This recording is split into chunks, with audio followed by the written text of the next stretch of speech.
a science fiction film. We're in a cold, distant, urban landscape.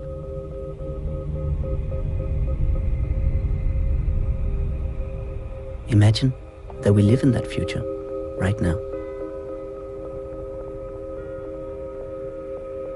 The megacity is a reality.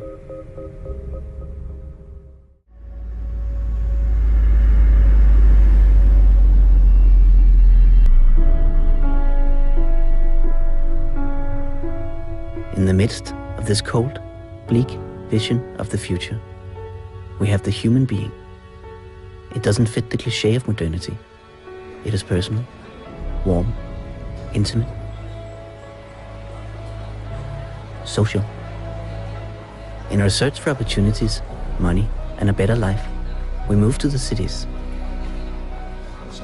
Voici l'époque des maisons. Sont distantes de 200 mètres l'une de l'autre. Puis voici les autostrades pour les voitures automobiles à grande vitesse. Séparation absolue. And the housing was conceived as a machine for living, and the city was conceived as a machine for living. Actually, the city was out.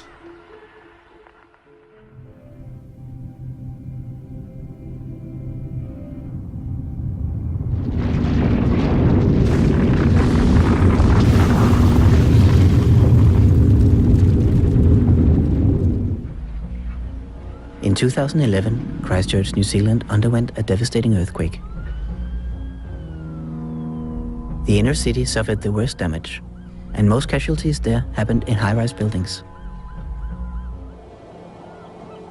And I think if you're a historian, you can talk about this English style or this Victorian style.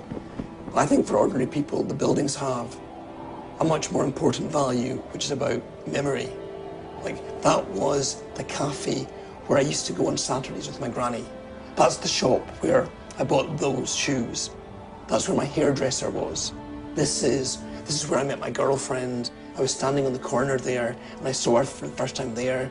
And just 2 doors down, we had our first cup of coffee.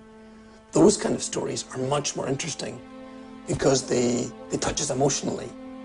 What's great about cities is they're full of these stories, overlapping memories. I mean, this is actually, it's very moving when you read some of these. Like, why are we doing nothing to save what's left of our heritage building? What of our past will we leave for our future? I think people are feeling all of their memories are going to be gone as well. And I think that's a really interesting way of seeing the city. It's not just bricks and mortar. And I guess that's kind of coming through in all of this. Because, I mean, this is about love. I mean, it's heart. And it's about people. I mean, they're all heart-shaped. Because people love their city. And I guess they want back, or they want at least some of it back.